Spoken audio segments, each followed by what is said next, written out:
Et que le vent t'emmène, et que le temps t'apprenne. Voilà. Ah, Je la voix, regarde c'est comment une il vraie- s'appelle, je sais C'est pas. une vraie signature vocale. C'est pour ça qu'on ne vous l'a pas mis au vous. Oui. Vous avez trouvé William Christophe Maé, bien sûr. peut-être, oui, ça me disait quelque chose. Et Christophe Maé, 20 ans de carrière, 20 ans.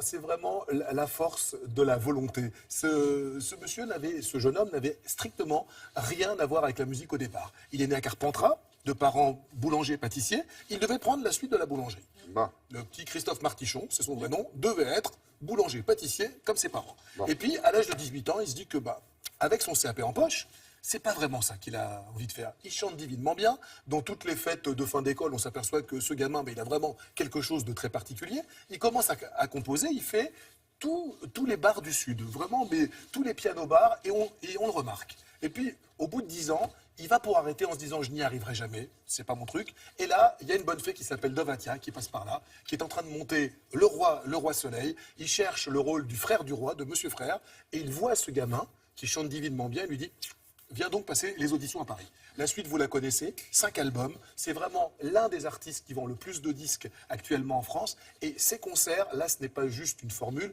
c'est plein à craquer. Nous étions au Zénith de Lille la semaine dernière, c'était mardi dernier. Il n'y avait pas un strapontin de libre. Le spectacle est somptueux. Et surtout, ce qui est formidable, c'est qu'il n'a rien, il ne semble ne rien avoir perdu du plaisir qu'il a à être sur scène. On y va, regardez.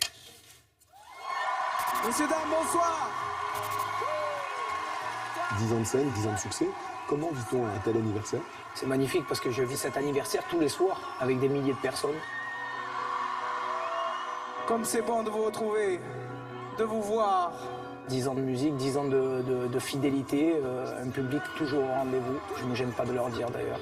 Mais c'est pas pour autant qu'il faut qu'on s'attache, hey, et qu'on s'empoisonne avec une flèche qui nous illusionne pour pas. Ambiance et décor western pour ce concert. Pourquoi ce look à la Clint Eastwood? C'est un rêve de gosse. J'avais fait les photos de l'album il y a 1 an et demi.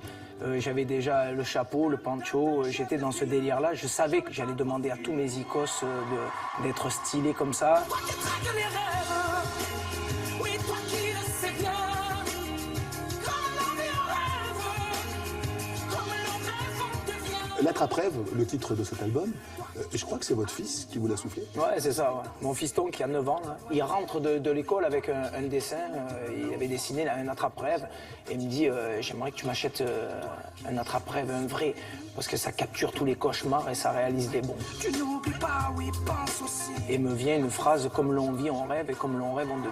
Il est où le bonheur, il est où? Il est où? Il est où le bonheur, il est où? Il est où le bonheur? C'est vrai que sur le moment, j'écris ça spontanément, le refrain. Et après, je savais que je voulais raconter ma vie en 3 minutes. Vous l'avez trouvé? Pour moi, c'est pas une question de le trouver forcément, en fait. C'est juste le chemin. Vous savez que c'est une phrase bouddhiste, ça. Et qu'importe le bonheur, c'est le chemin qui compte. D'ailleurs, tu risques de... Ben non, vous me l'apprenez. Mais pour moi, c'est ça. La quête, c'est ça. C'est d'y aller tranquillement, quoi. Eh bien voilà, mec, avant je prenais mon temps. Ce soir, c'est lui qui m'a pris. On dit que la vie nous apprend. Moi, qu'est-ce qu'elle m'a appris? Vous me disiez tout à l'heure, avant que cette interview commence, je me lève en pensant chanson, je me couche en pensant chanson. C'est votre oxygène, c'est votre moteur, c'est ça? Ouais, jusqu'à présent, c'est ça. J'ai pas 50 000 trucs à faire, finalement.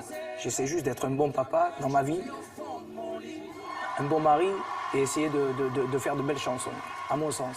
C'est ma terre où je m'assois.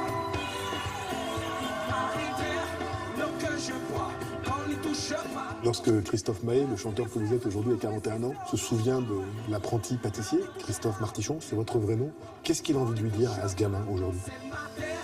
T'as bien fait de quitter la pâtisserie. Hein. C'est ma terre où je m'assois.